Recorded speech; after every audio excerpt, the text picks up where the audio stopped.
we're seeing the first generation of solar panels now being recycled. What's exciting is we're at the forefront. What is about to happen is a tsunami of solar panels coming back into the supply chain.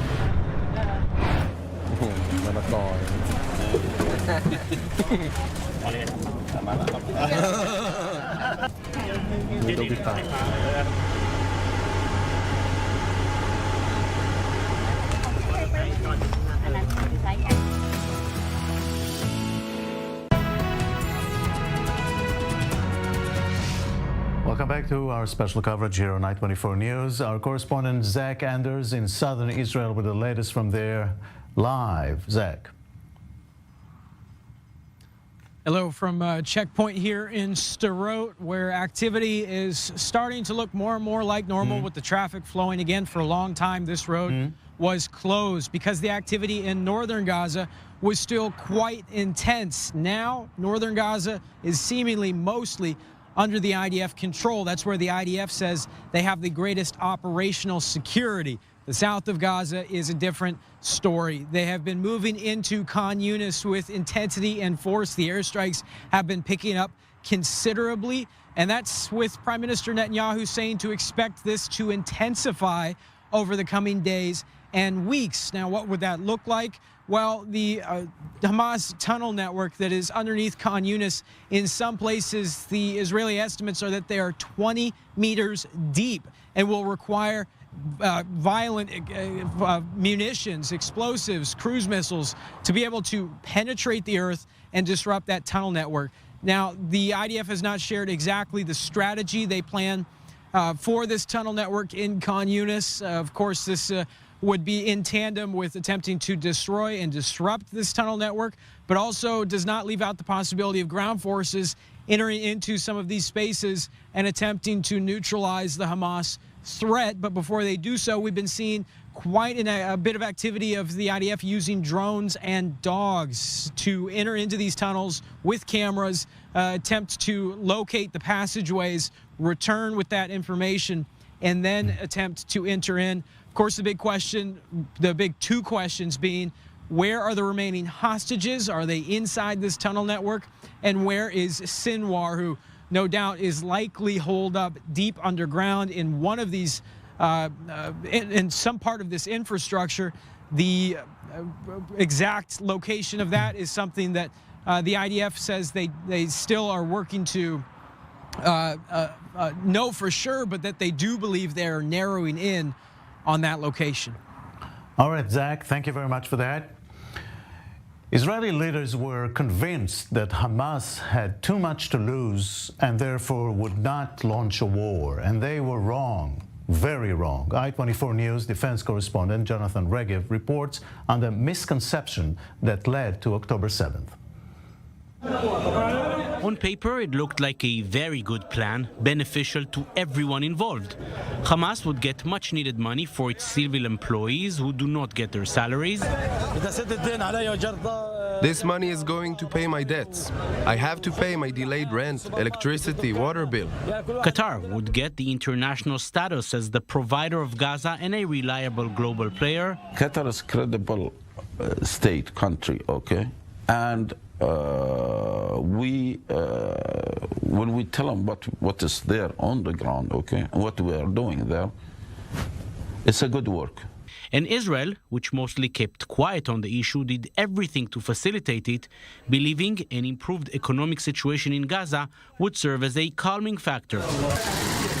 It began roughly 5 years ago. As Gaza was sinking into a major economic crisis, Qatar offered assistance to the Gaza residents.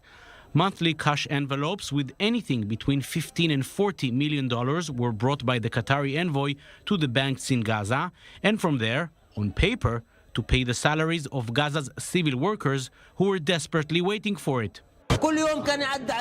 One day feels like a year to us. We have kids that we would like to raise, to give them a good life. Where are we supposed to get the money for that? At the same time, Qatar was also providing fuel for the Gaza power plants to keep working for longer hours and cement for construction of buildings destroyed in previous wars with Israel. Qatar became the closest ally of Hamas.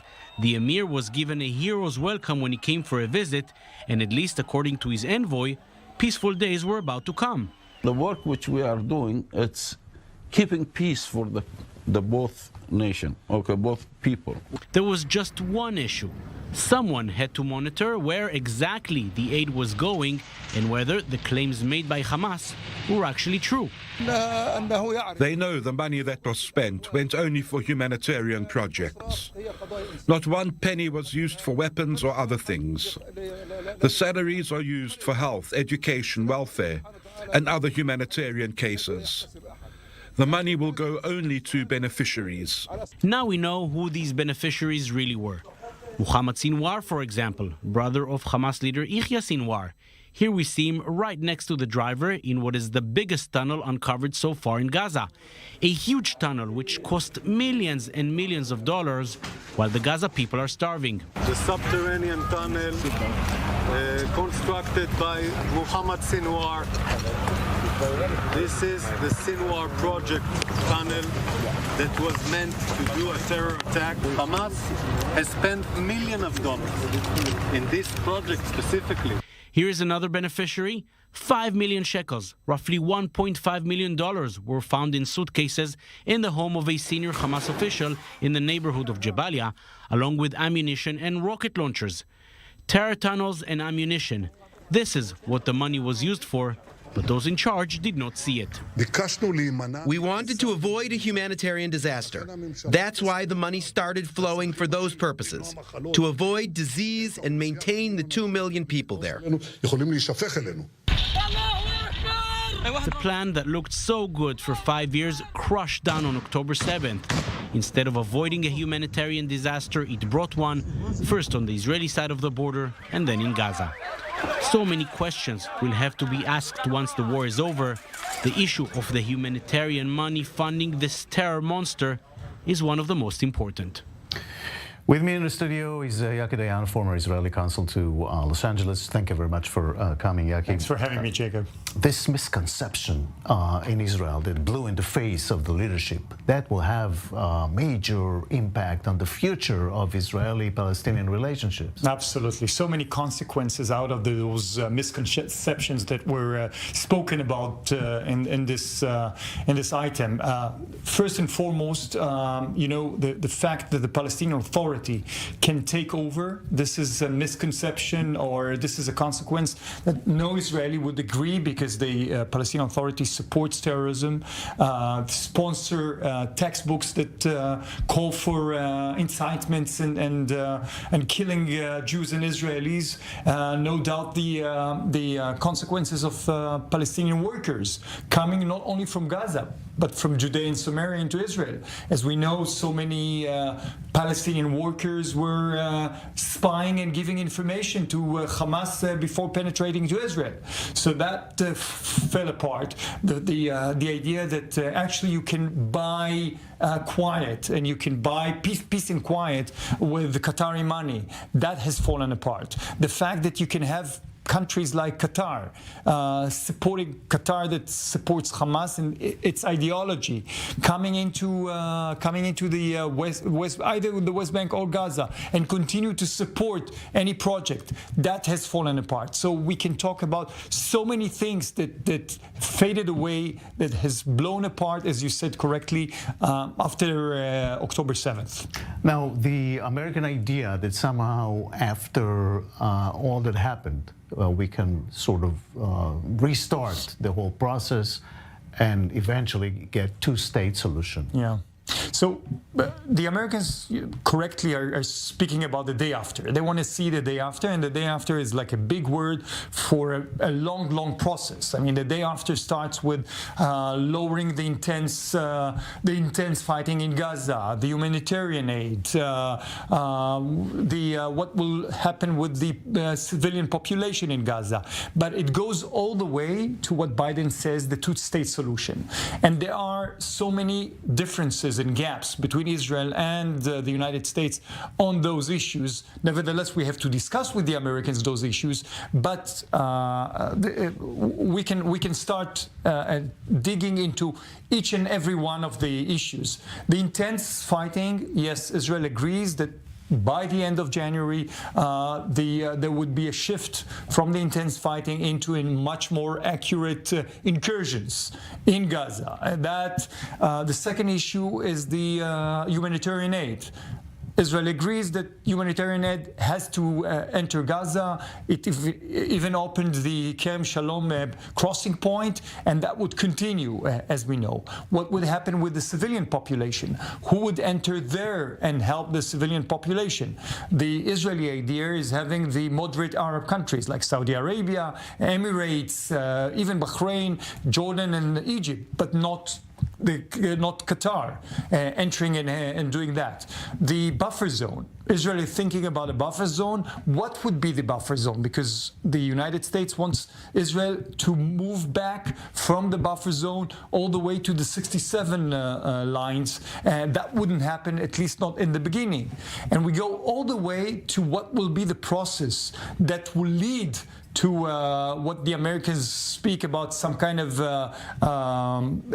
Palestinian Authority or any other entity that will come into Gaza and will control Gaza. So that would be a long discussion. So we have so many issues all the way up to this long process, as we said, that the Americans wants to change the structure of the Middle East. They want to see the two-state solution. But at the same time, we have to understand that they share the concept of eradicating the military and the administrative control of the Hamas, which fits the Israeli vision, but it doesn't fit what will happen afterwards. So many issues, very complicated issues. Now, meanwhile, there's growing tension between the military and Prime Minister Netanyahu, who is delaying taking decisions or having discussions on the day after.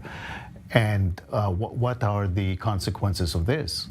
So, as we know, Israel is working on the day after. The two people that are in charge on this issue are the National Security Advisor, Tzachi Hanegbi, and Ron Dermer, who was already in Washington, D.C., discussing with the Americans those issues the day after. At the same time, simultaneously, the Prime Minister has political problems. He has two partners in his coalition that are not willing to discuss those issues the day after, and he's very much afraid that those partners in the coalition would break this coalition, and he will have to resign, and elections will come. So he has to navigate between the two, between showing the Americans the ideas and the programs and the plans for the day after, and at the same time maintaining his coalition. Now, what will happen this week is that Antony Blinken, the Secretary of State, is coming to Israel at the end of the week, and he will have to show and discuss with him all the plans for the day after. So he will have to bring it to the cabinet, the war cabinet for sure, and maybe the wider cabinet that takes decision has the political and the judicial right to take decisions. So he will have to bring it, and we will have to see how he juggles between the two, between the political problem that he has and the necessity to present it in front of the Americans. Yeah, it's called time. That's what happens in Israeli politics. Time, and more time. Ruth Wasserman Landa is with us, former Israeli diplomat in Egypt, among others. And I want to ask you about Egypt, Ruth. Do you have any hopes that the Egyptians could pull something off as the main brokers now for a hostage deal? Well, it seems to me as if the Islamic Jihad and the Hamas delegation, a very senior delegation of senior people who actually don't live in the Gaza Strip necessarily, but rather outside of the Gaza Strip, that's how senior they are, made their way to Egypt because they wanted, to me it seems, they wanted something from Egypt that perhaps is a little bit difficult to organize, like some kind of freedom of maneuver in response to some kind of a giving Egypt back the center of stage, because it's very obvious that Qatar, in this particular regard, has the center stage because it has the most leverage over Hamas. Not a big honor, but it is what it is. I'm not sure that Egypt was able or willing to do anything that those senior leaders of the Hamas and the Islamic Jihad wanted to get. So we perhaps see a kind of a pull and take from those leaders as per who will take the center stage in terms of the negotiations. Now we see suddenly that Qatar came back and said, yes, the Hamas is feeling a little bit that they are perhaps ready to speak about some kind of a deal. I believe because of the military pressure. I think that Egypt is playing a constructive role. It has a problem with Hamas. It has a problem with the potential leakage of Gazans and or Hamas operatives into its region. It knows exactly why. It doesn't want anything to do with them. They are part of the Muslim Brotherhood. They understand this. And yet they want to maintain their position and hegemony in the region on the one hand. They also want to maintain the stability as much as they possibly can and prevent this leakage. In other words, have some kind of a leadership role. Having a constructive role in this scenario, however, in my humble opinion, doesn't mean that Egypt would have an active role here, because having leverage over Hamas means that Hamas gets something that is less constructive from the player. And the question is, who has an interest to give that to the Hamas? All right. Stay with us, Ruth. Back to you, Yaki, here in the studio. The question of hostages, that's the main issue that bothers Israelis right now. And again, the question is, can the Egyptians deliver anything here? That's a big question, because as we know, the Hamas is not speaking in one voice. And eventually, at the end of the day, the one who dictates everything is Sinwar, who is located, is sitting in Gaza. What happens is that the Americans, who are the most constructive partner in that, and we see the commitment by the president himself to the hostage issue, was pressuring Qatar as much as he can, again and again and again, speaking to the prime minister, speaking to the emir, so many phone calls, putting a lot of pressure on the Qataris. And the Qataris managed to move the leadership that sits in Doha, in Qatar itself. But the problem is that those are not the ones who take decisions. At the end of the day, the ones who take decisions are sitting in Gaza, and they say only one thing: as long as Israel doesn't stop completely the war, they are not starting to negotiate.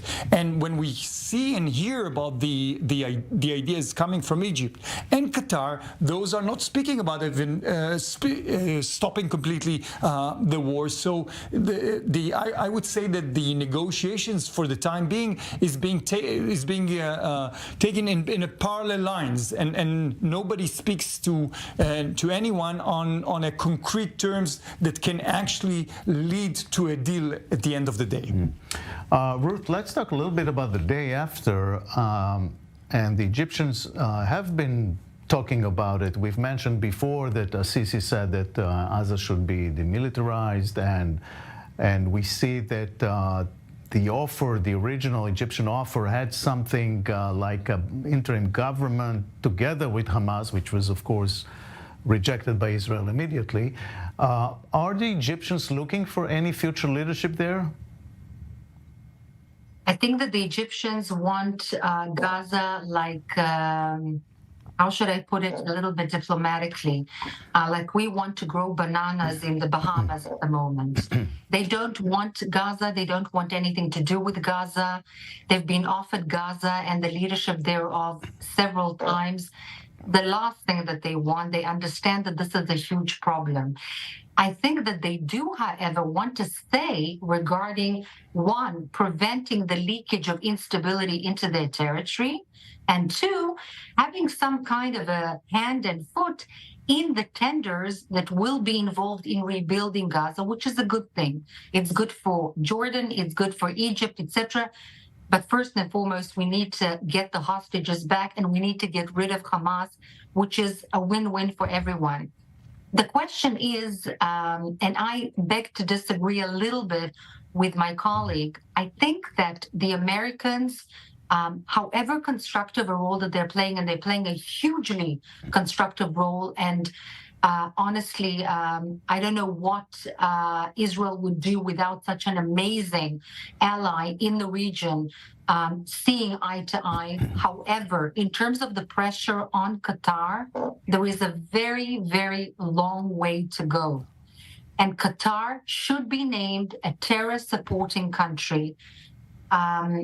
Very significant and concrete steps should be taken in terms of legislation vis-a-vis making funding of Qatari money to academic institutions, think tanks, and so on in the United States, first of all, see-through, transparent.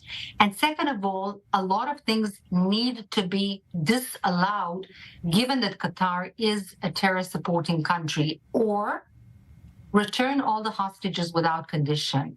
And there are alternatives to where the bases and the huge economic interests of the U.S. granted, known. These are huge issues to be taken into account, granted. But the repercussions of leaving Qatar as is, as a non-member but still a part of NATO, a kind of a reliable, seemingly responsible member of the international arena, they're horrific. And they're horrific not only for Israel, for Egypt, Jordan, Saudi Arabia, the United Arab Emirates, and of course the United States and Europe. The repercussions are huge because it is funding terror, it is funding cells and terror activities quietly, with buying influence. But this will have repercussions in the near future. Okay. Just a few remarks. I mean, you can't touch Qatar right now. Qatar is playing a very significant role in the negotiations, so you can't make actually the things that Ruth has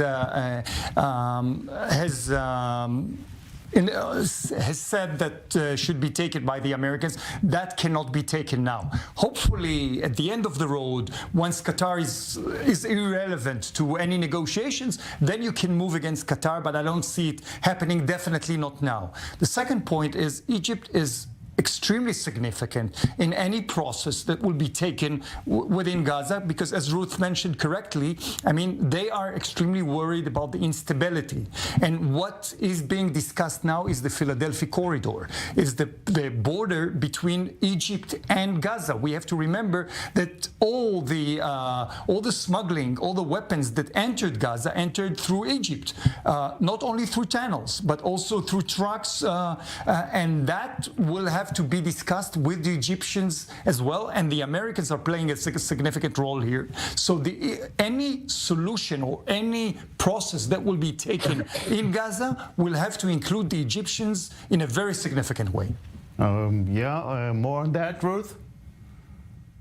I just want to say that regarding the Philadelphia crossing, where very obviously and unfortunately smuggling did go on, otherwise there's no other possibility of understanding how all the weapons that have gotten into Gaza got in there.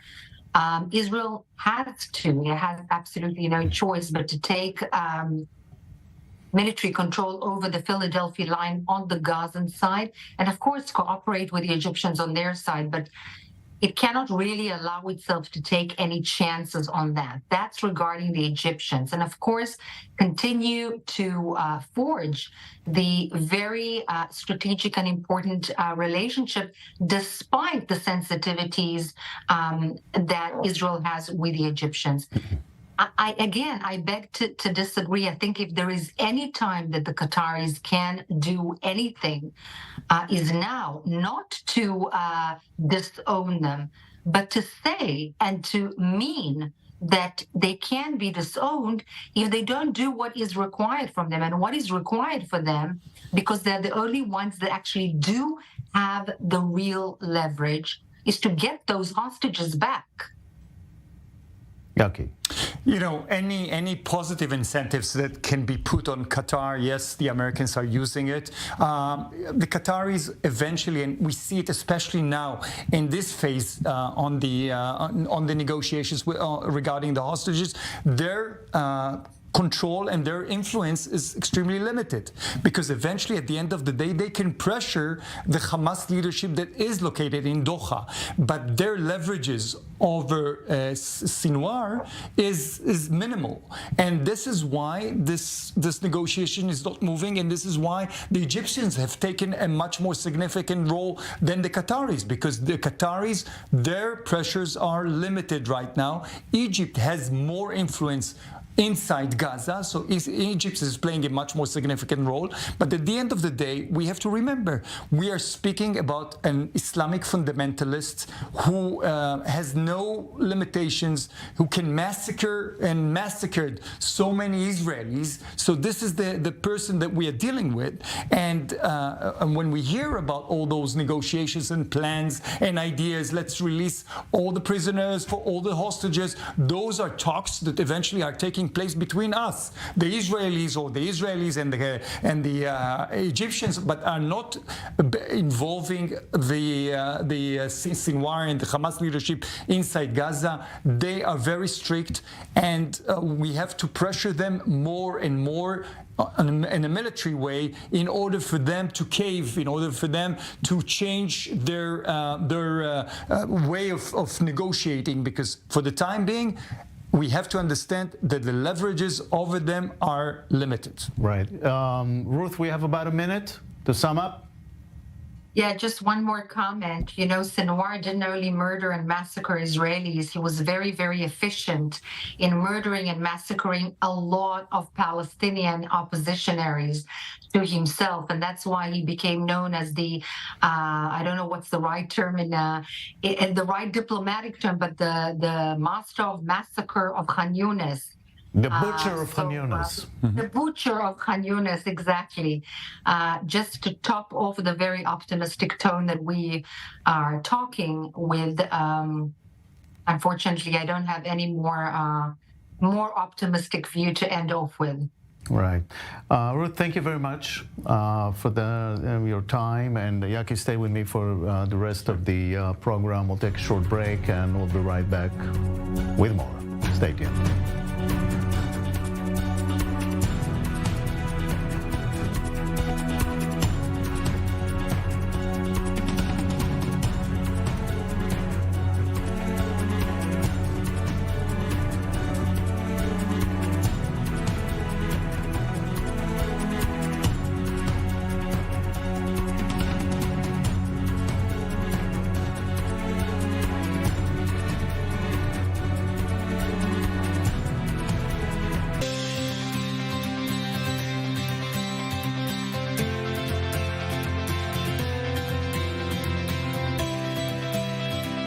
Israel is in a state of war. Families completely gunned down in their beds. We have no idea where is she. As our soldiers are fighting on the front line, but the general perception is something that certainly needs to be fought as well.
Welcome back.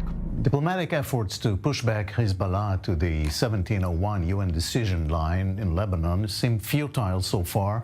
The risk of escalation rises by the day. I-24 News senior correspondent Owen Alterman reports. America's point man on Lebanon, trying to do on land what he did at sea, with Amos Hochstein reportedly set to fly back into Beirut this week to try to broker a deal that would bring quiet to the land border between Lebanon and Israel, the way he did last year with the border between zones at sea. The most important piece of this agreement is that it is entirely in the interest of each country to not violate it and to move forward. The background now, of course, is the war and the element of it on the Israel-Lebanon border, where the Lebanese terror group Hezbollah has been firing for months at communities on the Israeli side. And the Israeli military has responded by firing at Hezbollah targets.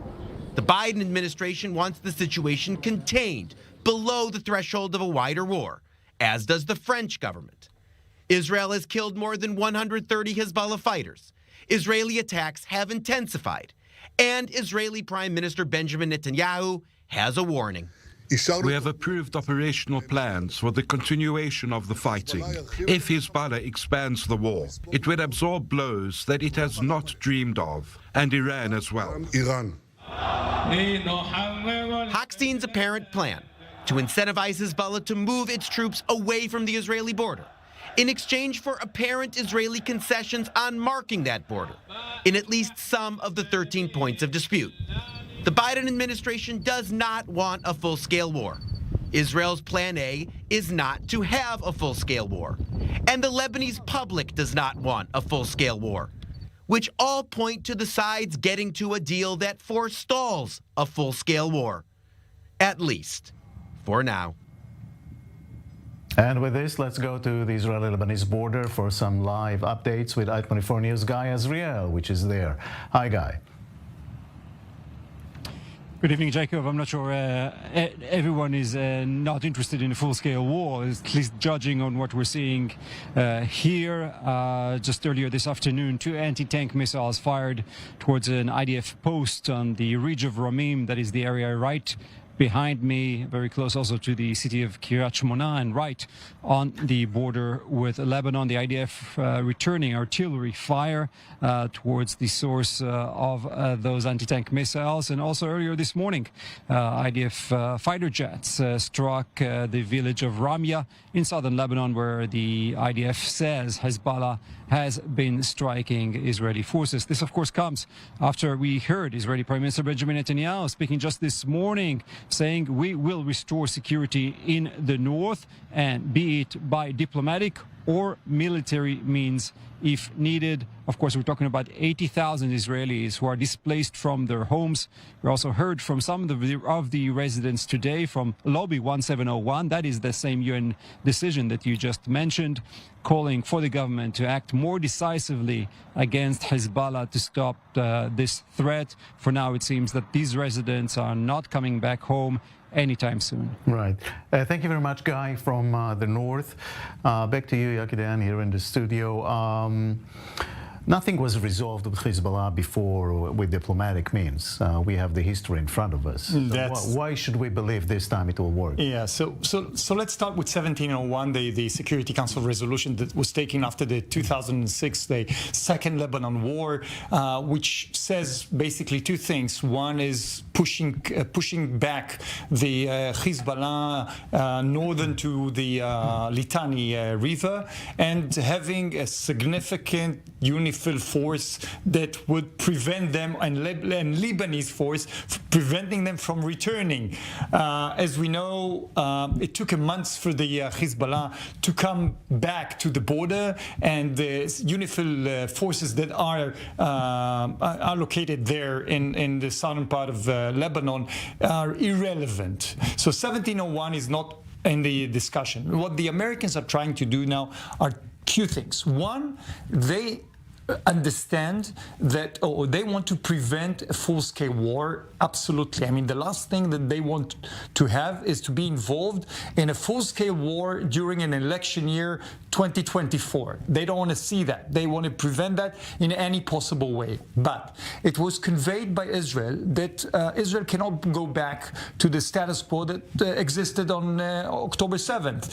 We have 70, 80,000 refugees in our country that are not going back to their homes because of the situation, and will not go back if things are not being changed. So as we saw, Amos Hochstein is working very hard, together with the French, but especially the Americans, to make a change diplomatically, trying to engage, as we saw in the maritime agreement, right, which was an agreement between Israel and the Lebanese government. Wonder, what kind of leverage does the American have on Hezbollah? So the only leverage that they have is that the French don't want to see Lebanon falling apart. It's already a rock state. They understand that if a full-scale war starts, Lebanon, especially the infrastructure and everything there, will collapse completely. And the Lebanese are trying to push with their very minimal leverages over the Hezbollah and trying to convince them that they don't want to see an overall war, because they understand that they will lose Lebanon, that is already in a state of catastrophe, especially economically. They are in a state of catastrophe. Yeah, so, Lebanon, we should say Lebanon, but Hezbollah is having a fun. So the two different things is between that and the war that is being taken in, that is being conducted now in Gaza is, A, there are no hostages in Lebanon, and B, it's a country, it's a state. So they don't want to fall apart.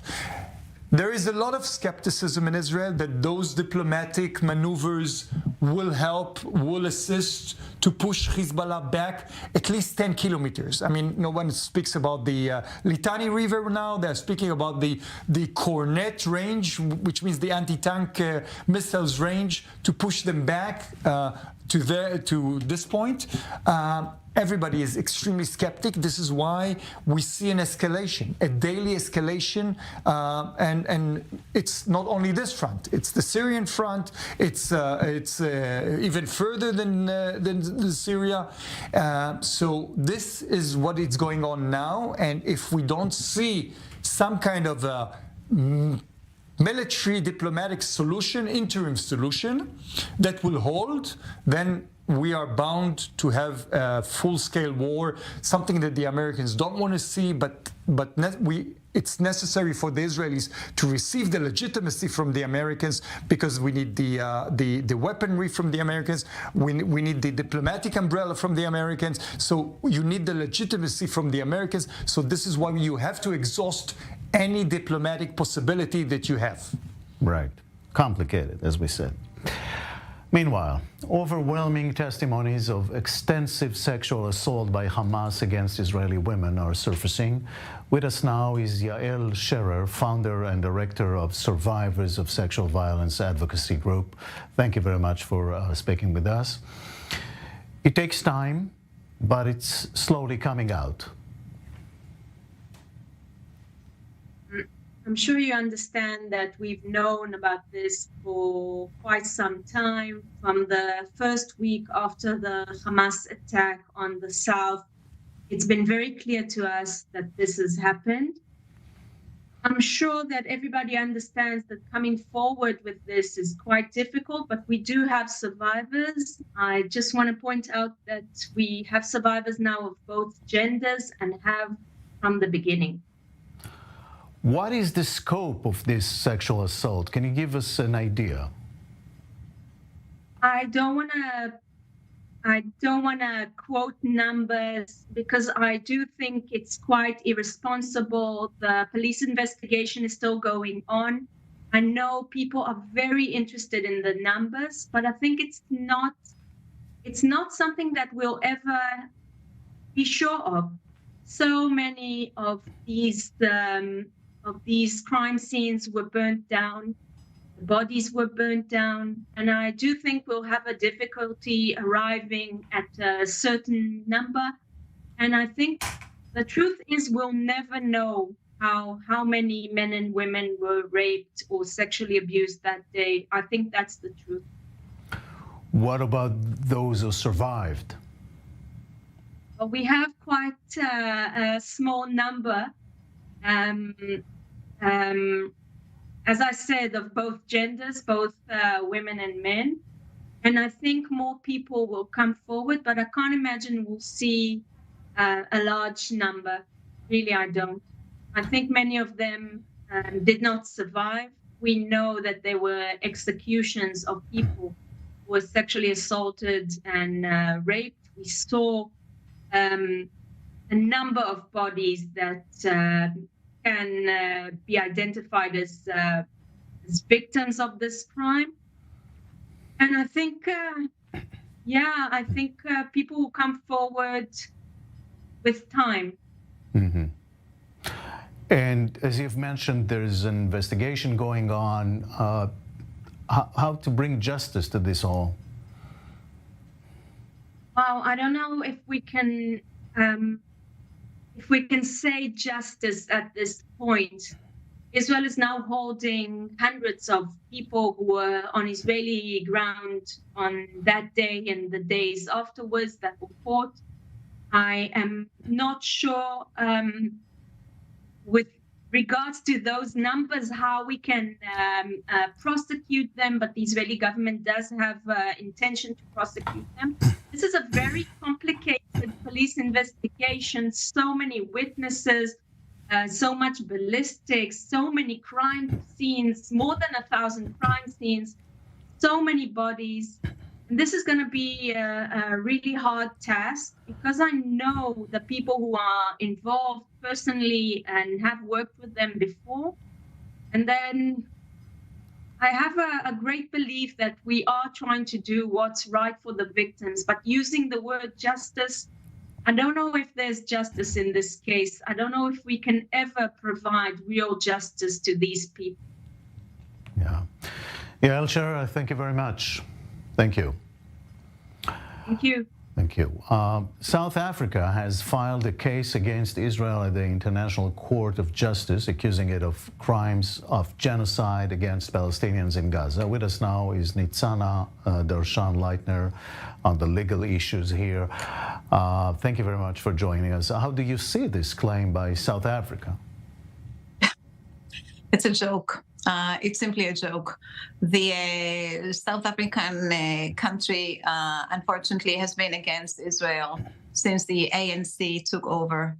And in the beginning, they tried to claim Israel was an apartheid state and then a war criminal, and now committing genocide for the most justified war ever that Israel took upon itself.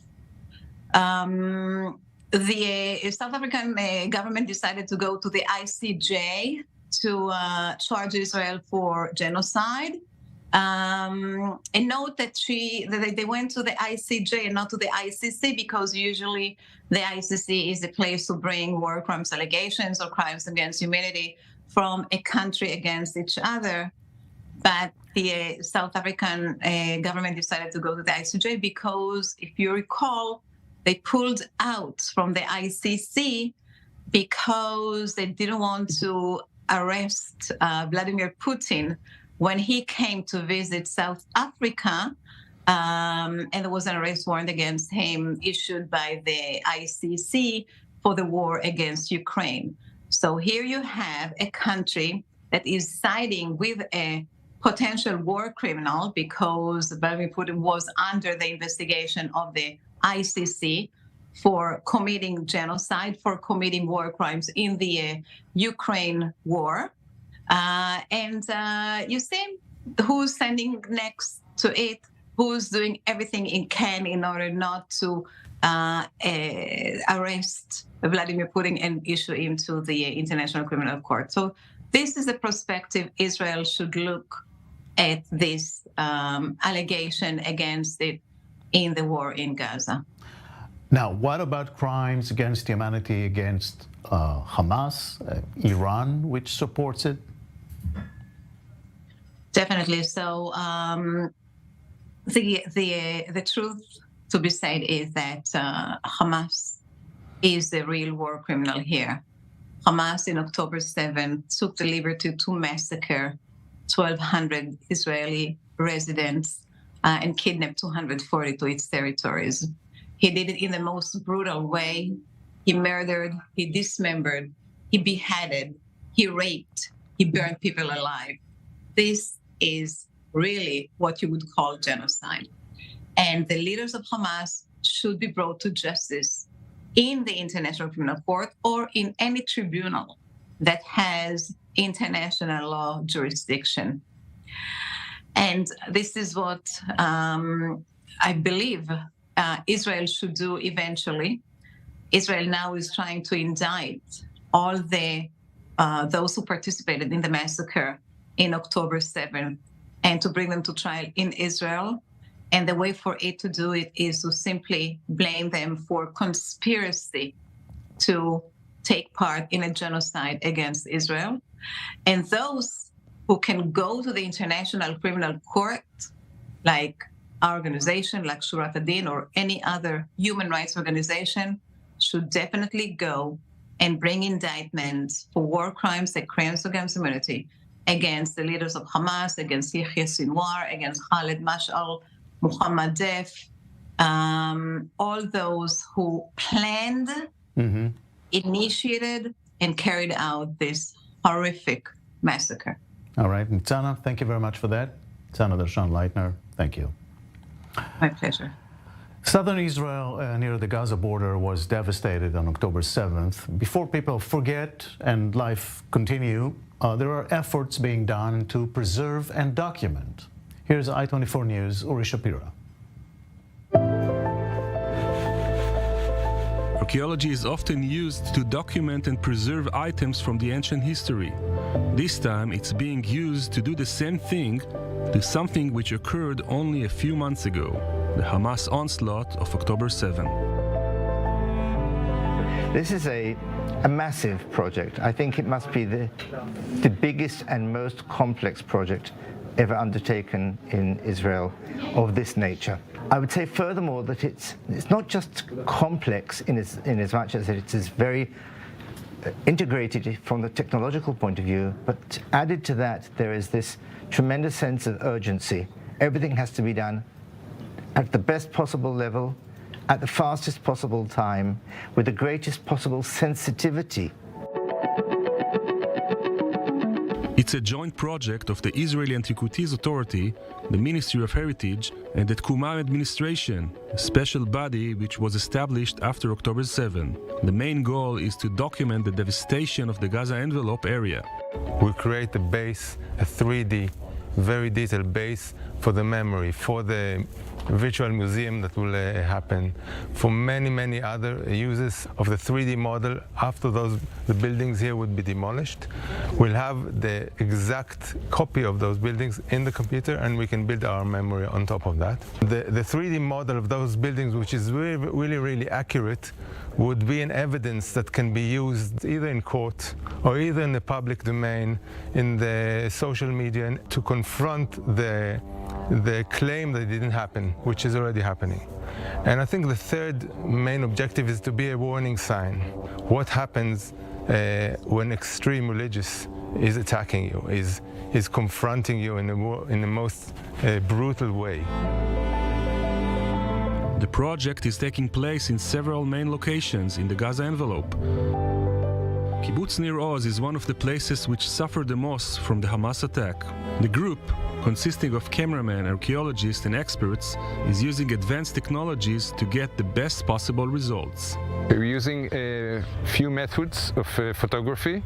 First, high-resolution cameras, Sony cameras, for a very high resolution, 61 megapixel cameras. We're using drones to take photos from above, and we are also using LiDAR scanners. It's a laser for the best resolution, and we merge all these technologies together to get the best model that we can get.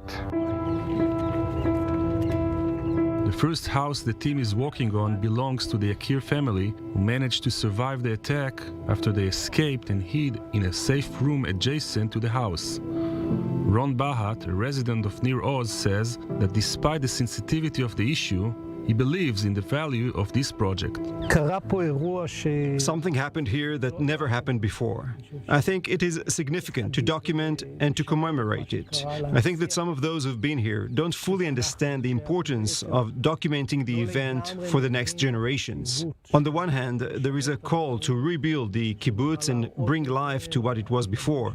On the other hand, it is clear that it is important to show what happened here. It is clear that some of the people are not even at this stage of thinking ahead about collecting evidence. I believe that this project is top priority. This burned structure was the local kindergarten of Nir Oz. We can still see traces of the life that was here before the fire, such as Happy New Year cards made only 2 weeks before the attack.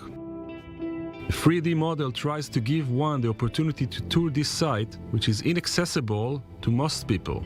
As you can see, it's all black.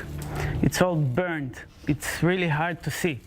So what we do is we use a bright flash.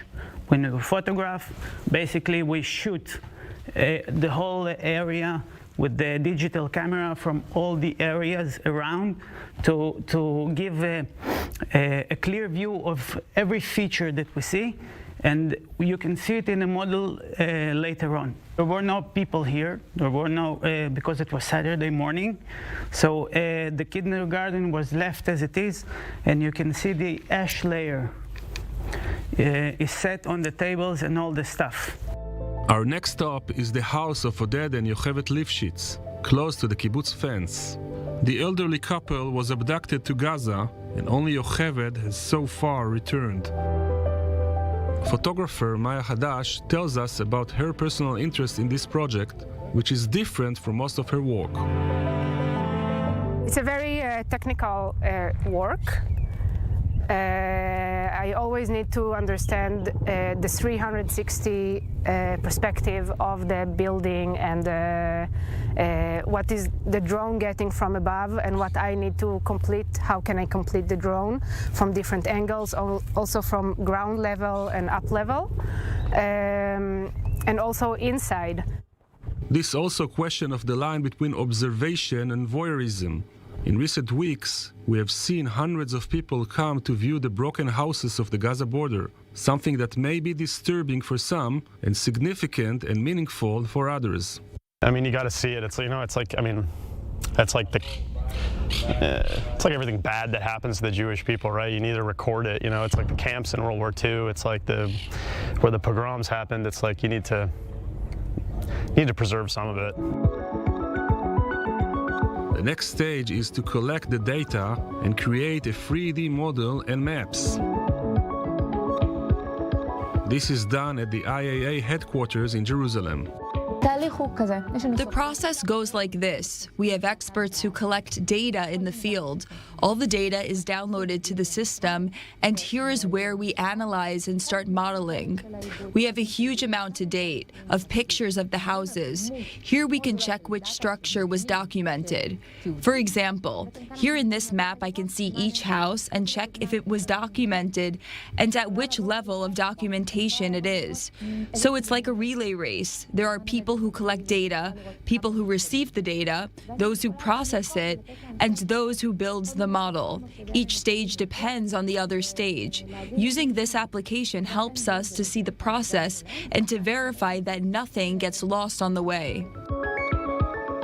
It is still unclear what the final usage of this project will be, on which platform it will be shown, and whether it will be available to the wider public. Professor Moshe Kane from the Hadassah Academic College also talks about the ethical and social questions, such as the possibility that people will regard the project as akin to a video game.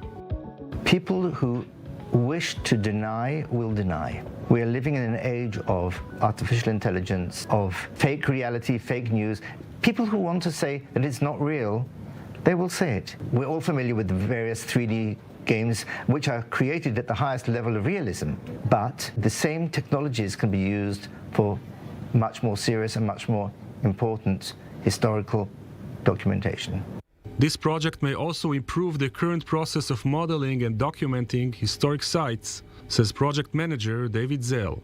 The building that we have that were attacked have a lot of many small details, so we need to use even higher resolution and better technologies than we use normally in antiquity site to be able to actually create 3D models of all the small details inside the buildings, all the books that were, all the remaining of the bombs that were exploded, all the remains of the building that were actually burned.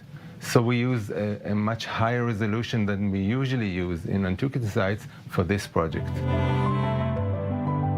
There is no doubt that October 7 was one of the most traumatic events in the history of Israel, and even today the battle for the narrative is going on in social media and the press.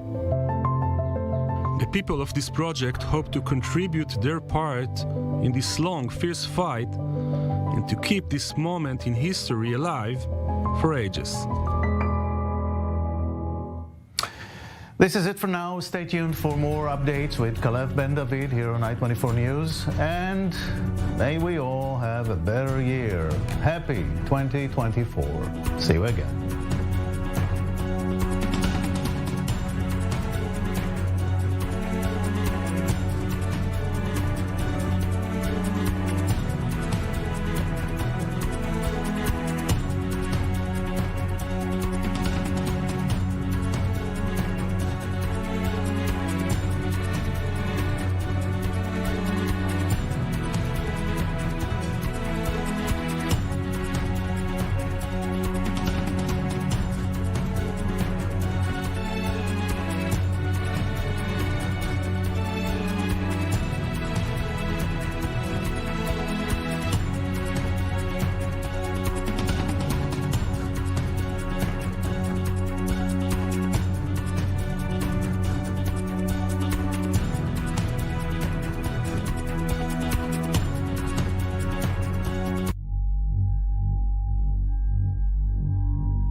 Israel is in a state of war. Families completely gunned down in their beds. We have no idea where is she. As our soldiers are fighting on the front line, but the general perception is something that certainly needs to be fought as well.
Welcome to this special broadcast on I-24 News. I'm Caleb Ben David. It is day 86 of Israel's war against Hamas on the last day of 2023. At year's end, the IDF expanding its operations in central and south Gaza, with a former Minister of Religious Affairs in the Palestinian Authority, Youssef Salome, reportedly killed in airstrikes on the Al-Maghazi neighborhood. 2 more IDF fatalities also recorded, bringing to 172 the number of combat deaths in Gaza. On the northern front, the military reportedly intensifying its airstrikes on targets in South Lebanon and Syria in response to continuing Hezbollah fire across the border. In the Red Sea, the U.S.-led naval coalition to protect shipping reportedly draws first blood from the Houthis, with 10 of the Yemeni rebel fighters killed when American naval forces opened fire on 3 boats that were attacking a freight ship. And it's some breaking news this evening. Initial reports of a terror stabbing at the entrance to the Mishur Adumim commercial center that is just outside Jerusalem in the West Bank. 2 security guards lightly injured. The terrorists neutralized. We'll update that as more information comes in. Now, the War Cabinet is scheduled to meet this evening, reportedly to discuss the conduct of the Gaza offensive, along with a possible hostage deal brokered by Egypt. This comes following reports of a visit by an Egyptian delegation to Israel over the weekend, though those claims were denied by sources in Cairo. So where is the war in Gaza going now? An intensified push into Gaza's south, or perhaps a ceasefire enabling a hostage deal? Our senior defense correspondent Jonathan Regev breaks it down. 2 months into the IDF's ground operation in Gaza, questions are rising as to the end strategy of the current high-intensity phase and a move on to the next phase. On one hand, there are still constant firefights with Hamas terrorists, especially in the area of Khan Yunis. We found here plenty of enemy infrastructure. There was a terrorist here with a Kalashnikov that tried to shoot at our soldiers. We killed him and caught another terrorist and took him for interrogation. Along with that, Hamas officials are also being killed.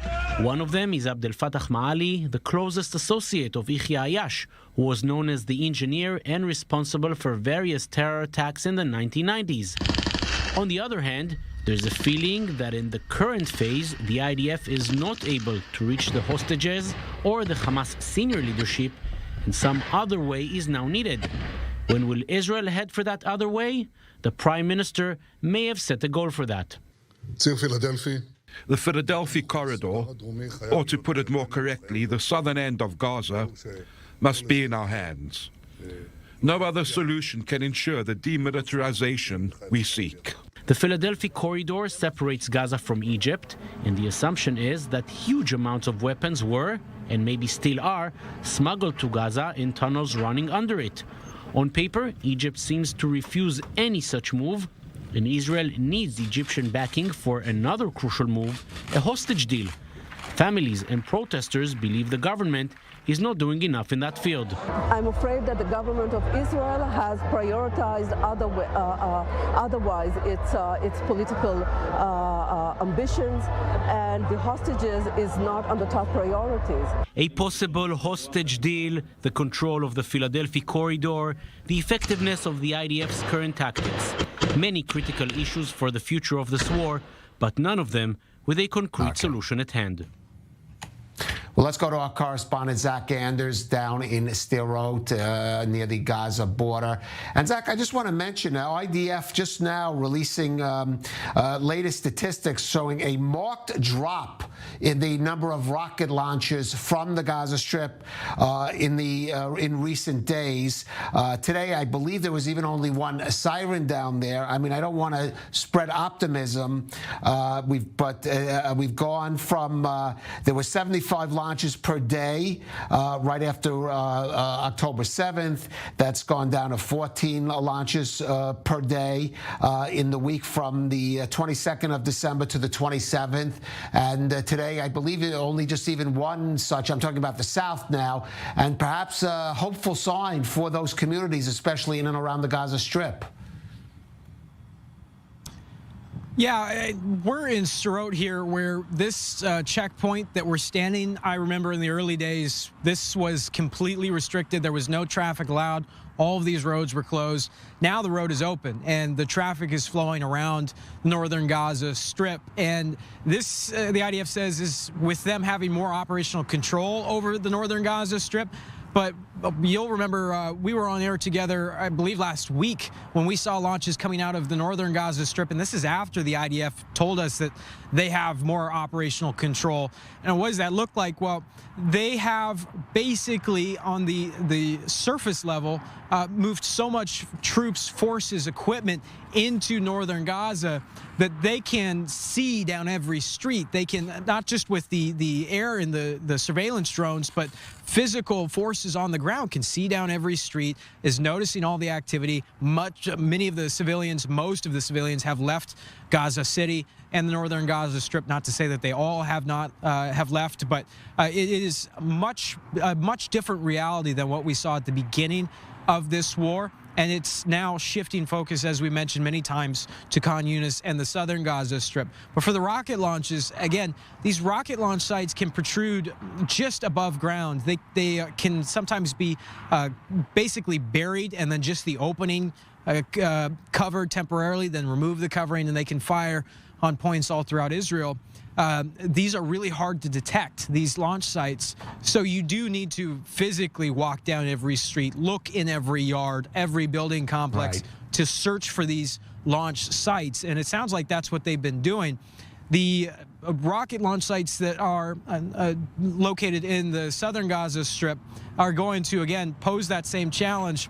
The IDF has not clarified to us how many of these sites they've eliminated, but you can only imagine that the remaining sites are going to be the ones that are probably the most hidden, the hardest to find, the hardest to locate, just given how the ones that were able to be detected from the air with the drones and what have you have been struck and attempted to be eliminated. But again, some of these sites, I've had one inside the IDF tell me some of these sites potentially haven't even detected a launch yet, that they haven't fired from some of these positions, so they wouldn't be able to be detected traditionally with the aerial surveillance because they just haven't fired a rocket yet. All right. Of course, that threat still remaining, and one shouldn't be overly optimistic, but still, those are encouraging figures there. Zach And is down in Sderot. You could see busy traffic behind you. Looks like a normal night, Zach Anders. Thank you for that. But even as we have a decrease of rocket and aerial attacks in the south, it seems to be on the increase in northern Israel. And just minutes ago, an alert from Home Front Command of enemy aircraft penetration in the region of the southern Golan Heights. Residents there are advised to stay in a protected area immediately, stay there for at least 10 minutes. So alerts in the southern Golan, and as we've seen much more in the north lately than in the south.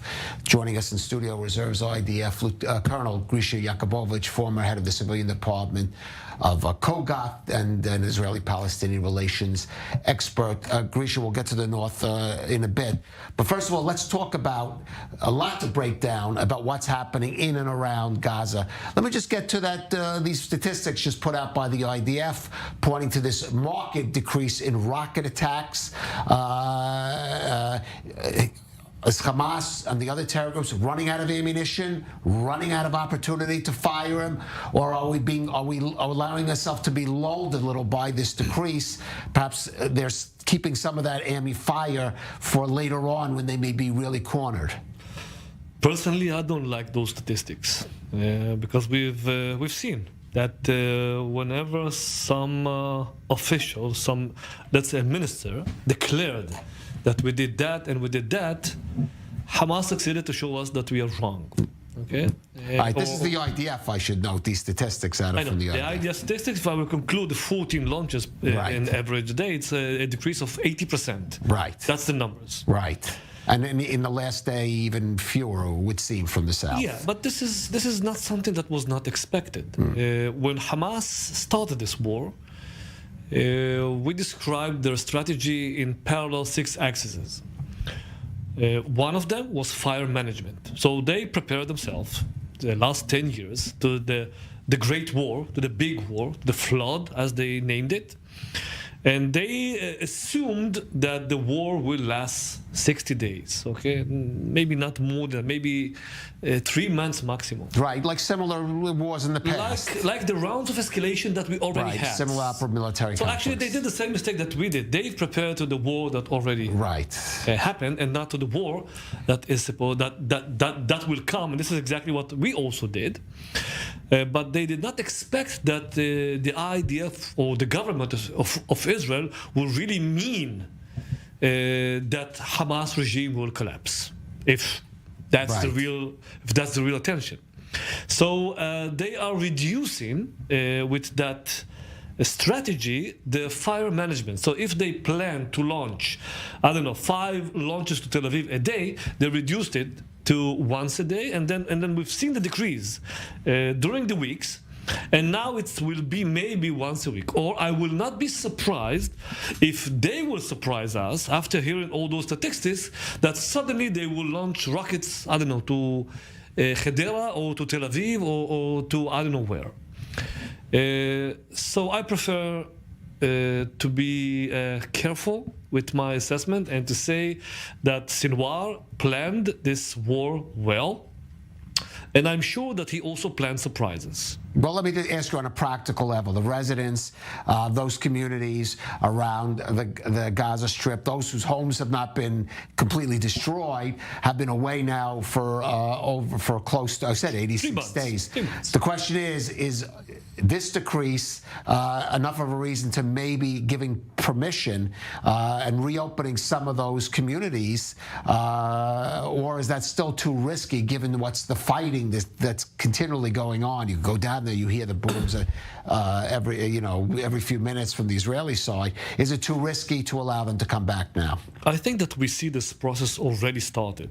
The IDF just declared today or yesterday that 5 brigades will be released from the war. So it starts with the operational environment, reality, or the battlefield.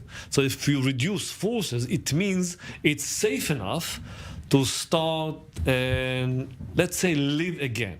So it will be okay for Yad Mordechai, it will be okay for Sderot, for example, but I'm sure that the kibbutzim that are actually close to the border will not be the ones that will get back home. For that, the IDF and the government of Israel will have to do something totally else. Right, including rebuilding large it's parts not only of it, rebuilding, which would take years to do it's as not well. only rebuilding, Kalev, it's to do more than that. It's to make sure that they will feel secure enough that something like that would never ever happen again. Right. That's the difference. All right. Now, as you mentioned, the 5 brigades being released, I'm going to relate that to something else that is happening today, which is the return of universities to full studies. Many of those serving in Gaza are the students in those universities. There's been a big debate about it in Israel, but the decrease in manpower, the reopening of universities, are we moving to a different stage of the war now? That's where a war where it's going to be fought. We know it's moved from the north to the south and central Gaza, but also in which the way operations are carried out, more pinpoint operations, different kinds of tactics that we've seen during these first 3 months of the conflict. Well, I will divide it to the north and to the south. It's, I think it's 2 different issues. And I will start with the north. I think that the United States support the back that we got from President Biden and the coalition. Right. That actually started, I think, today. Right. Their actual fights with the Houthis. Right, which we'll get to later. We will get to it later. But we feel that, or the state of Israel feels, and is, I think that this assessment is that we can feel quite secure because we are backed by our allies. Right. The meaning, if Lebanon will start, they will have an issue with somebody else and maybe not with us. Okay, well, I want you to hold that thought because we're going to go to the northern border right now because there is breaking news, another alert there. Guy Azriel, our editor and news editor and correspondent, is up there near the Lebanon border. We're just talking about a decrease in rocket alerts from Gaza. Guy, it seems the opposite going on in the north. And, of course, even just this evening, what is the latest from there in northern Israel? Yes, more alerts, and in this case, not even rockets, but different threat sirens have been ringing less than 10 minutes ago in the community of Keshet in the Golan Heights for a hostile aircraft penetration. Of course, that is just by the Syrian border, just northeast of where we are. Residents have been instructed to remain in shelters for the next 10 minutes until that danger goes away. And of course, we've seen quite a lot of action today here as well, next to the Lebanese border where we're standing. The IDF confirming a short while ago that 2 anti-tank missiles were fired towards an IDF post near the ridge of Ramim, right behind us, next to the city of Kiryat Shmona.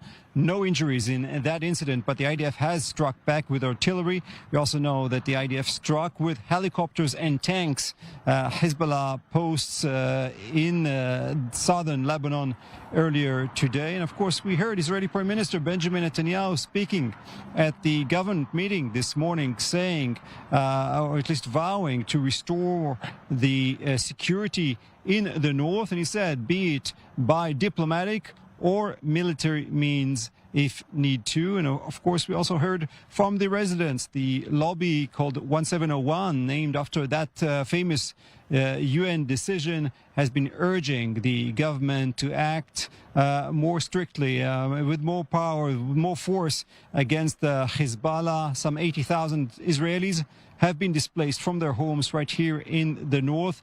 They're asking for more decisive action in order to change the situation and eliminate that threat to push Hezbollah further away from the border. Right, but there is we see a more extensive IDF action, at least in the number of targets they're hitting in range across South Lebanon.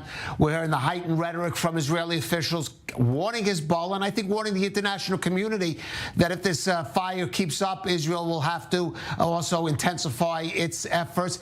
But the reaction of Hezbollah seems to increase its attacks, maybe in response to the decrease in attacks from Hamas in the south, Guy. It doesn't seem like the message is getting through to Hezbollah, or that the message is sufficiently strong for it now to dissuade it from continuing these attacks. Not just rocket attacks, but drone penetration seems increasingly to be a tactic.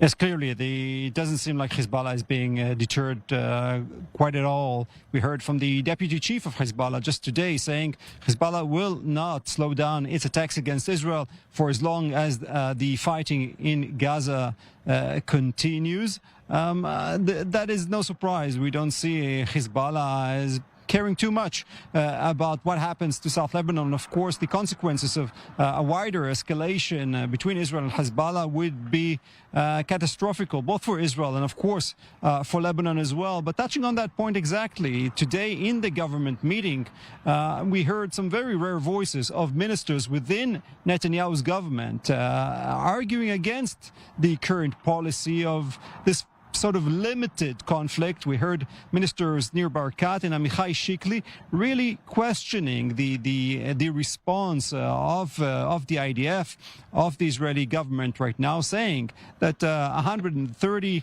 or so Hezbollah terrorists killed so far is not something that really deters Hezbollah. That is not enough to change the equation here. That is very clear, telling Netanyahu that he is in the same conception of perhaps that we saw before October 7th, and that things need to change. Very interesting to see those different opinions from within the government right now. Some ministers asking for more decisive action already right now in that war with Hezbollah. All right, Guy Azriel there by the Lebanon border in northern Israel. Thank you for that.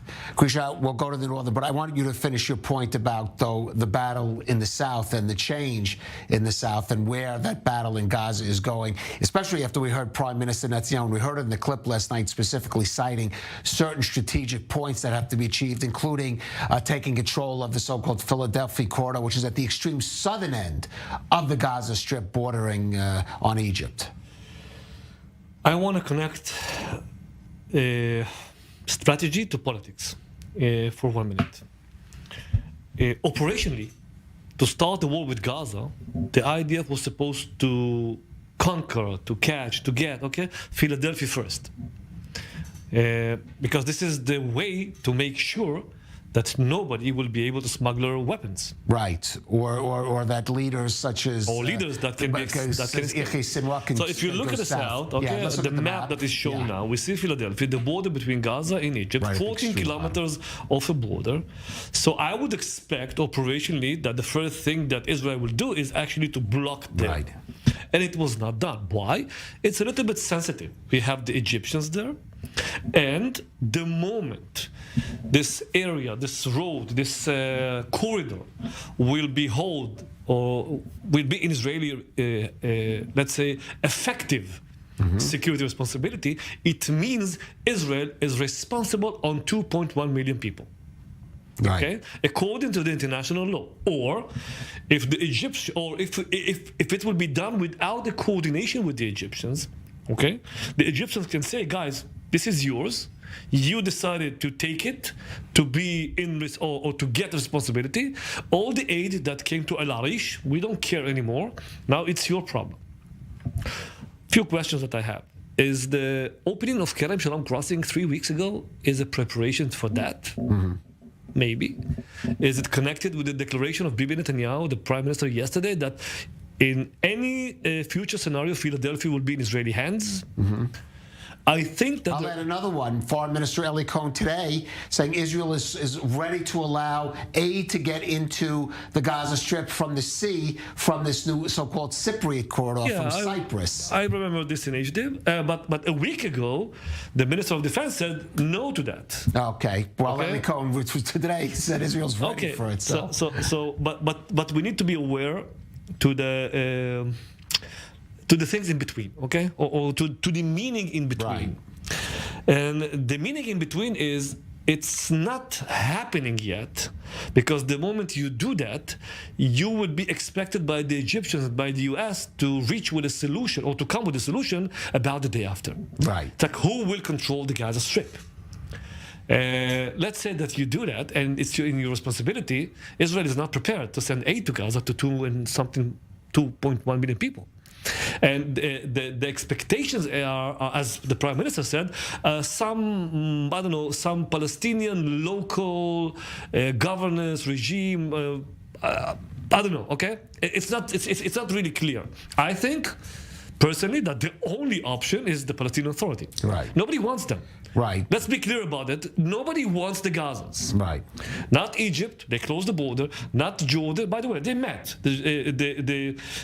Sisi and the Jordanian king met last week, and the first declaration came out of there is no Palestinians will enter to Egypt and to Gaza. There's another initiative now. I've seen an hour ago that Tony Blair was appointed to lead a process. I'm sorry, but was that confirmed, though? I'm not sure that was confirmed. I'm saying I saw. I'm going to clarify. Report to help settle Palestinian refugees. To settle Palestinians to countries that will accept them. Right, that would accept them. Not all Palestinians, but some Palestinians who want to leave Gaza. To the ones who will want to leave Gaza. It's not official. It's only, I don't know. Right, that idea was floated a month ago already. Former Prime Minister UK Prime Minister Tony Blair. But we see a ridiculous situation that the Arab world doesn't want them, and I don't know, rumors about maybe countries from Europe that will accept some of those refugees who will want to do that. The meaning of what I'm trying to say, or the outcome of that, is that the moment there will be an agreement about who will control the Gaza Strip the day after, it will be connected to Philadelphia. So the moment the IDF will move into Philadelphia, it means decisions were taken. Or the moment decision will be taken of who will control the Gaza Strip, the IDF will move to Philadelphia. It's connected to each other.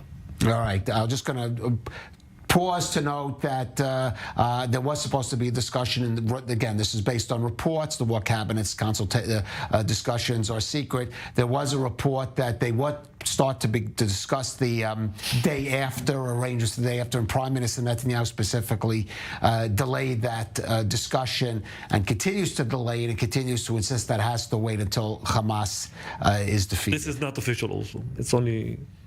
It was leaked in a way. I don't know. I understand what you're saying. All right, I'm going to Agrisa Yakubovich stay with us. We're going to go out for a brief break, but I just want to still report on that breaking news out of Jerusalem. Not Jerusalem, but out of Mishor Adumim. That is an industrial area in the West Bank, just east of Jerusalem, just east of Ma'ale Adumim. You're seeing their footage now we're getting from that. That was the entrance to the Mishor Adumim commercial zone. A lot of shopping outlets there. Businesses. Apparently, a Palestinian came, attempted to stab 2 security guards at the entrance. They were lightly wounded, but the attacker, the terrorist, was killed, was neutralized, was shot dead. We'll have more on that story as it develops. That's the first footage we're getting out of that incident. Stay with us. We'll be back in a few minutes with more on this special broadcast. It's New Year's Eve elsewhere, but in Israel, it's primarily the evening of day 86 of Israel's war against Hamas. We'll be right back in a few minutes.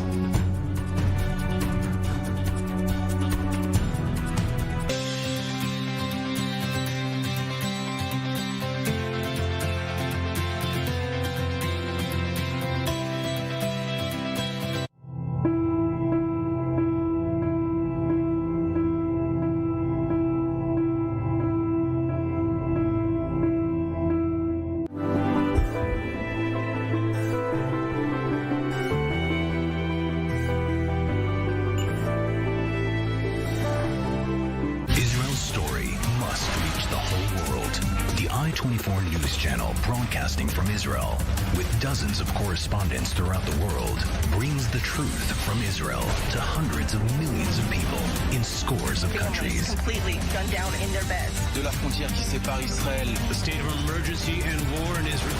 Bringing Israel's story to the world. I-24 News channels. Now on Hot.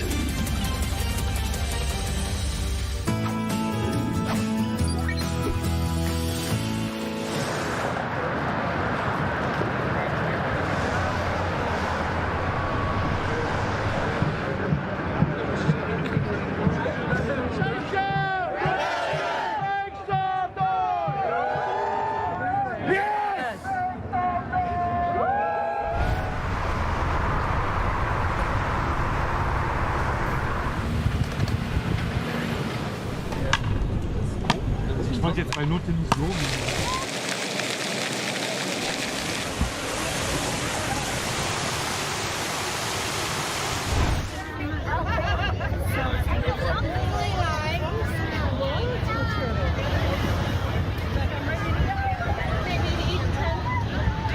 I wasn't there when depending on timing.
Welcome back to this special broadcast on I-24 News, day 86 of Israel's war against Hamas.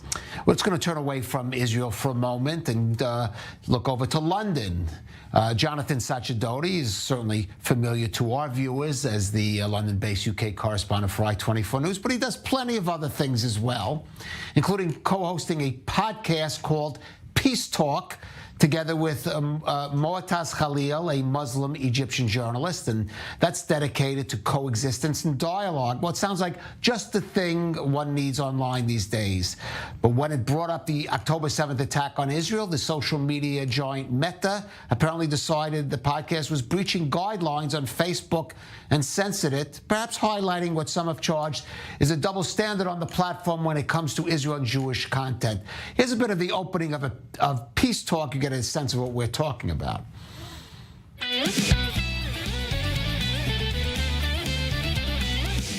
I'm Jonathan Sacerdoti, a Jewish journalist based here in London.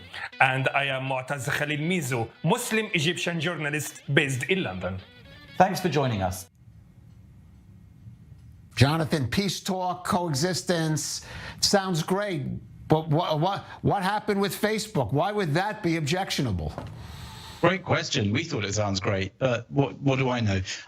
We thought when Miza and I started Peace Talk, it was really a way of us both exploring something that we discovered since working together professionally 2 years ago. He's an Egyptian Muslim journalist who's worked for one of Egypt's leading newspapers, who'd come to the UK a couple of years ago to study his master's in Israel studies at SOAS, not known to be the most pro-Israel of institutions here. And he's been studying here since then. That's when we met while I was working on some material which involved Arabic, and he was translating it for me. And since then, we discovered a shared interest in peaceful coexistence and discussions between us from our very different backgrounds.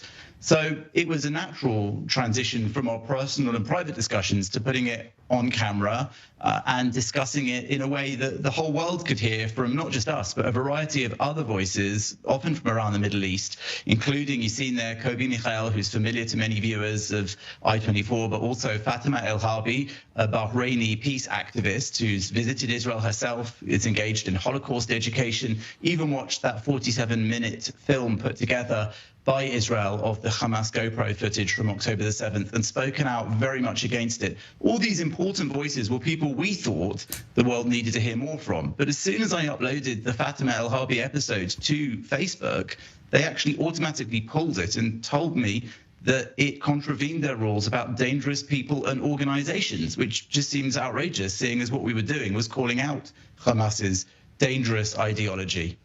Right, and the reason we're highlighting it, Jonathan, besides the fact we don't want to see you censored, is it's maybe an example of what some see as a much bigger problem, which is a double standard on some of the social media platforms. Facebook, TikTok in particular has been cited. Some have also spoken of Twitter and Instagram, where content which is either supportive of Israel, highlights some of the things, for example, that happened on October 7th, is censored, while much more inflammatory material, which may be directed against Israel or even beyond against Jews, somehow managed to slips through.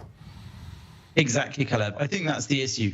When this happened, there seemed to be no good explanations that I could think of. One was that they deliberately pulled this down because it showed Arab voices from around the Middle East who were interested in peaceful coexistence rather than the extremism that we saw from Hamas and the other Muslim Brotherhood affiliates around the region, and from Iran as well, or because it was some sort of algorithmic automated thing that couldn't spot that we were actually critiquing Hamas. I mean, our podcast involved Moataz looking at the Hamas charter in its original Arabic, and then us discussing the nuances of the precise words they used in relation to the protests going on around the world, ridiculous ones like boycotting the fashion store Zara, which has nothing to do with Israel.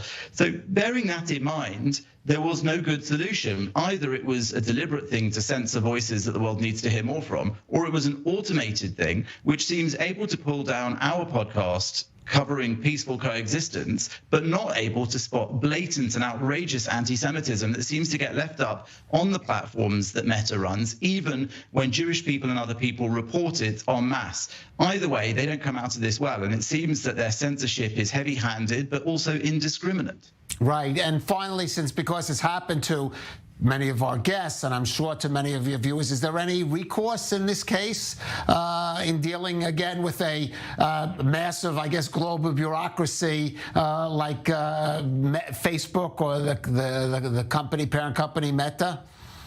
Well, I put an appeal to Meta. In fact, they have this body called the Oversight Board, which they claim is independent. But of course, it's like sending a complaint into a vacuum. It says you've submitted it and you might hear from them in a few weeks, but they don't promise to look at all cases. So I've rather given up on the idea that they might come round or come to their senses. Certainly on topical matters like what's going on in the Middle East now, it will be a bit too late if they do restore that issue. But viewers can, of course, watch our podcast on YouTube and on Spotify, where I hope they will find it because they didn't pull it down. And we're delighted to be sharing really important voices who are interested in examining the nuances of what's going on in the Middle East rather than some of the more broad sweeped and very black and white visions that are given in parts of the world like here in the UK.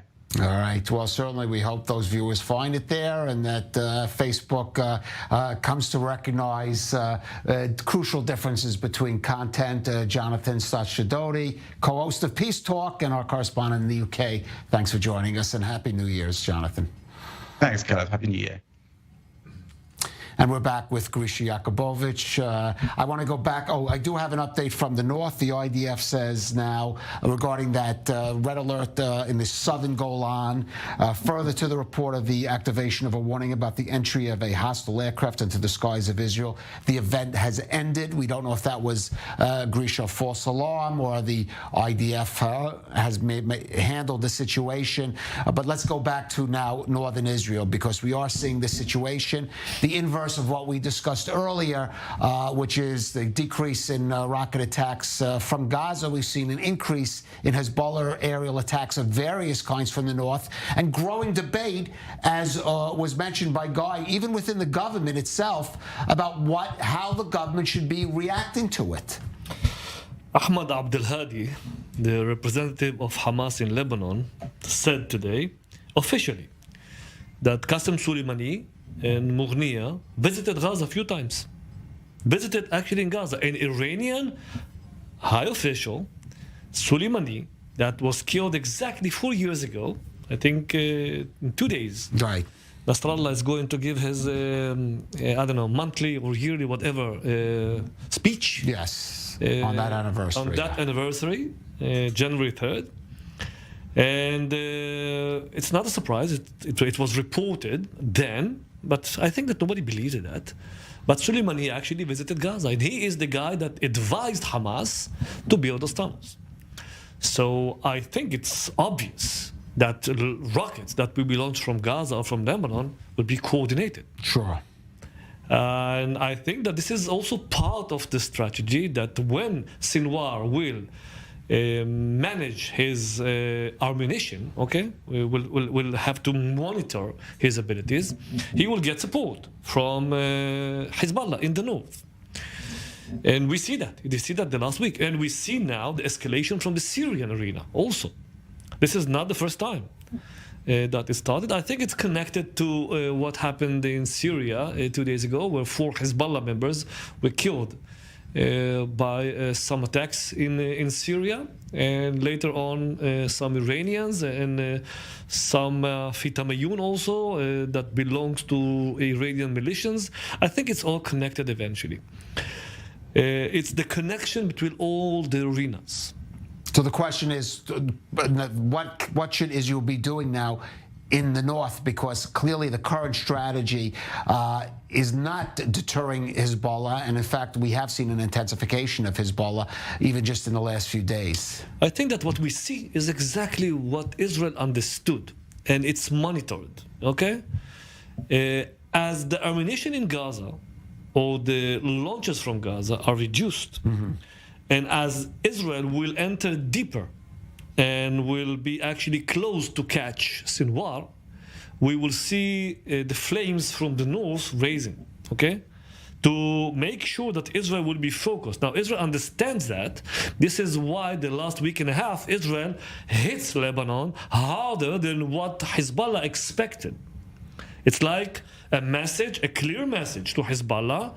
Guys, if you want to have war, you will get war. We are not afraid. This is a language, okay? This is the Middle Eastern language. If you want to shoot, don't talk. And this is what Israel is doing. Israel is shooting. 134 Hezbollah terrorists were killed since the war started.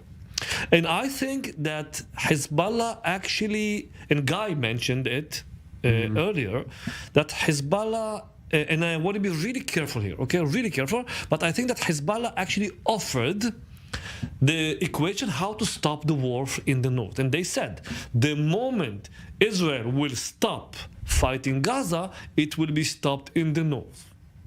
All right. Okay? It means for me, okay, the understanding is very clear. We have no intention to escalate the situation in the north. We don't want to continue with the pressure of Amos Hochstein that is going to land in Lebanon this week, the French, the US, and other pressures, because we don't want to check you, Israel, or to see if you are really serious about us, Hezbollah, moving northern to the Litani, the resolution of the UN 1701.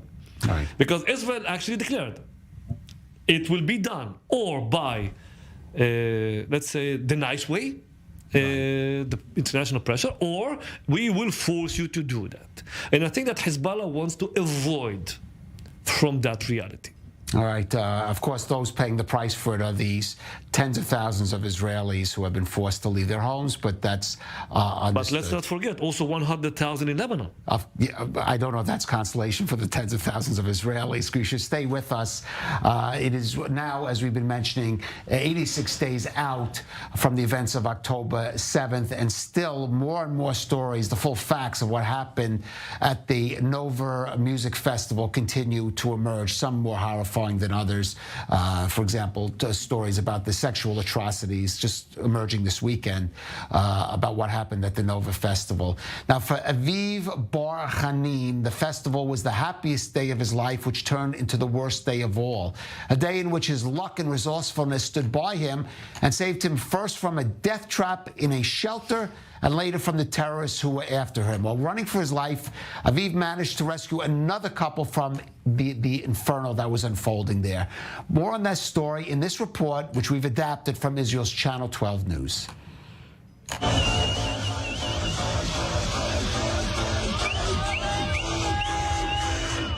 עד המקרה הזה הרגשנו שכאילו אלוהים רוקד איתנו ברחבה והיה אנרגיה הכי מטורפת שיכולה להיות. ואנשים יפים ורק פרצופים וחיוכים בלי סוף.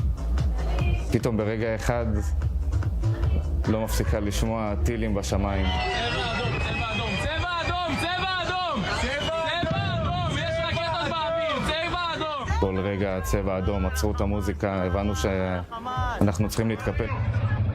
אני חניתי איפה שכל ההפקה חנו, אז היה לי יציאה די מהירה לכביש.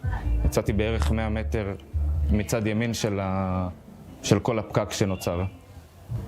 הגעתי לבארי, נכנסתי לשם למיגונית, ולאט לאט התחלנו להצטופף שם, כאילו התחילו להגיע מלא אנשים, התחלנו להצטופף, היינו 30 או 40 אנשים בתוך המיגונית, ובשלב מסוים כבר לא היה לי אוויר, והייתי חייב לצאת רגע החוצה, לנשום. אז הסתכלתי מאחורי המיגונית, מה קורה? ובדיוק אני רואה שאנשים רצים אלינו וצועקים לנו, מחבלים, תברחו. ובאותו רגע שהם צועקים את זה, אני כבר שומע יחסית די מרחוק את הרעש של הצרורות של היריות. באותו רגע חזרתי לתוך המיגונית, צעקתי לכולם שיש מחבלים שיברחו, ורצתי לאוטו. עליתי לאוטו, התחלתי בנסיעה, וממש בהתחלה של הנסיעה כמעט דרסתי איזה זוג שגם ברח מהמיגונית, שהעליתי אותם איתי לרכב. כשעברנו את קיבוץ אלומים, אני רואה בדיוק רכב של משטרה, כאילו איזה ניידת שחוסמת את הכביש עם שוטר אחד. ראיתי שכל הרכבים שמגיעים לשוטר הזה מסתובבים, והרכב הראשון שהסתובב, שהוא חזר אליי והוא נוסע לכיוון המסיבה בחזרה, שהוא חלף עליי, הוא היה בלי צמיגים, הוא נסע על הג'אנטים, וראיתי את כולם כאילו בתוך האוטו בסטרס. באותו רגע הבנתי שאני לא ממשיך לשוטר הזה, הייתי בטוח שהוא ירה בהם. הסתובבתי בחזרה לכיוון גם המסיבה. הגעתי כמעט לקיבוץ אלומים בכניסה, ושם שמעתי את היריות ממש בצרורות ממש חזקות. וראיתי כבר את המחבלים מגיעים מאחורי המיגונית. ובאותו רגע עוד הפעם פרססתי את הרכב, נסעתי לכיוון השוטר בחזרה. ובזמן הזה אני מנסה לחשוב מה אני עושה. שאני תקוע בין שוטר שאני לא יודע אם הוא מחבל או שוטר, לבין מחבלים שאני בטוח יודע שהם מחבלים. ואני מתקדם עוד הפעם, מגיע 200 מטר. בח'אן-יונס ובח'יר בית חזר. אנחנו מתאימים לכל אזור ברצועה את שיטת הלחימה ואת הכוחות הנדרשים לביצוע המשימה בצורה or making sure that every different part of the strip with the different characteristics and different operational needs will get the correct answer. We've managed to capture some of the terrorists of the Nukhba forces. Some of them took part in the October 7th massacre. We continue to take care of the underground terror tunnel infrastructure to minimize the rocket fire towards Israel and other terror infrastructure. Tonight, 2024 will begin. The objectives of the goal require prolonged campaign, prolonged war, and we are preparing accordingly. We are wisely managing the forces underground, considering the reservist forces, on allowing them to refresh and to pursue the training that is needed. In every unit in the IDF, we continue to the skilled process of all the different commanders, and then they're going back to the strip to fight. We're also addressing again the issue of the reservists. Some of them will go back to their families, to their work, to their life as early as this week. It will allow a significant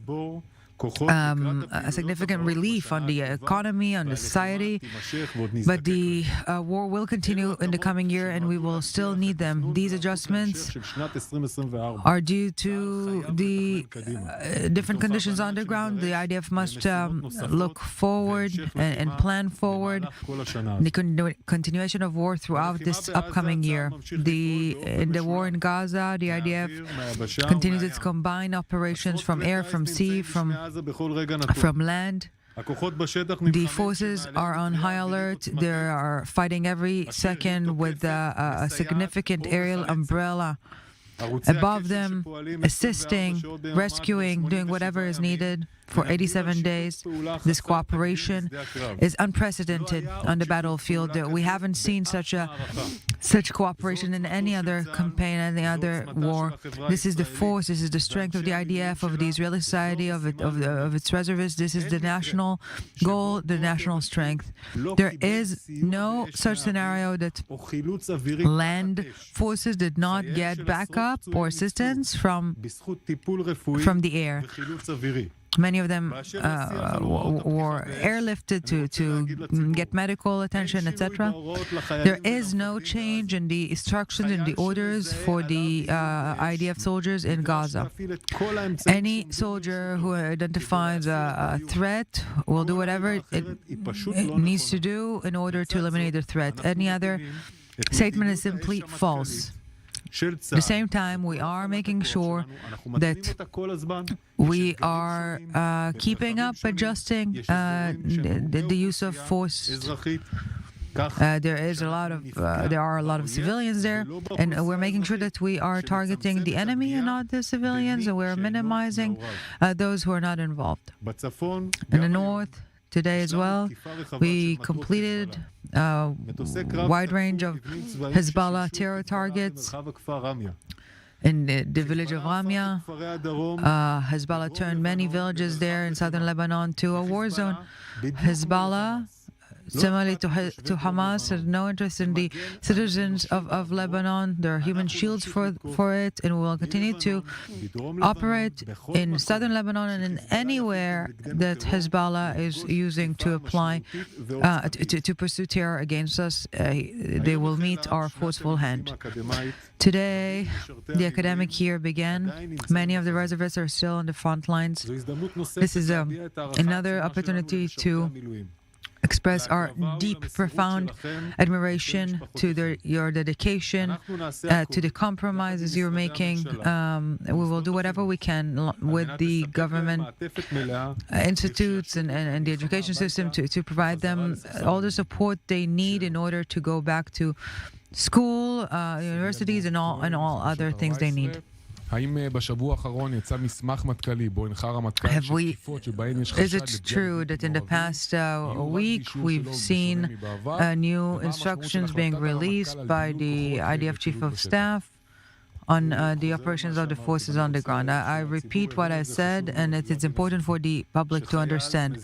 When a soldier identifies a threat, a fire, someone threatening with fire, we will apply all the needed mechanisms to make sure this fire stops and that our soldiers are not harmed. Alongside this, the IDF Chief of Staff every week, sometimes even once in a few days, is adjusting the procedures, the instructions.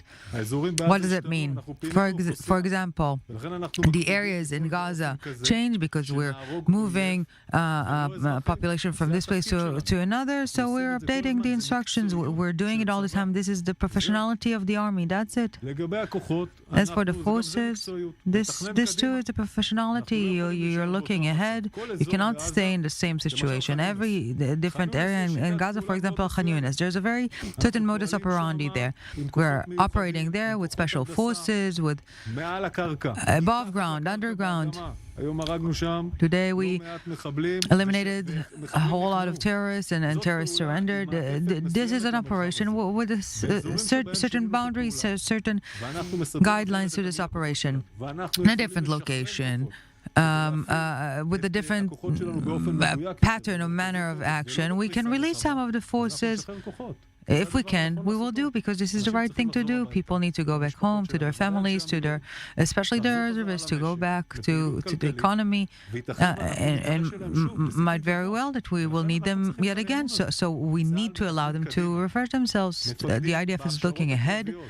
Commanders in the different courses and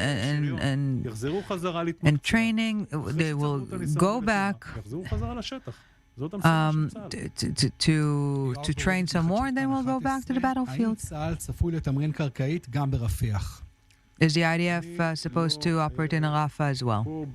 I will not, at this podium, will let the enemy know what we're about to do. We got the objectives of the war, and in order for us to achieve those objectives, we will dismantle the Hamas strongholds. We need to do it wisely and in a sophisticated manner, and we don't need to give the enemy the information now. The more information the enemy has, the better. So it's better for us that they'll be surprised as much as possible. All right, we just heard Rear Admiral Daniel Hagari, the IDF spokesperson. We're coming out of that briefing now, back to the studio. He did relate to a subject we discussed earlier, the redeployment of some IDF forces out of Gaza, in a sense, perhaps reducing to some degree the amount of troops there.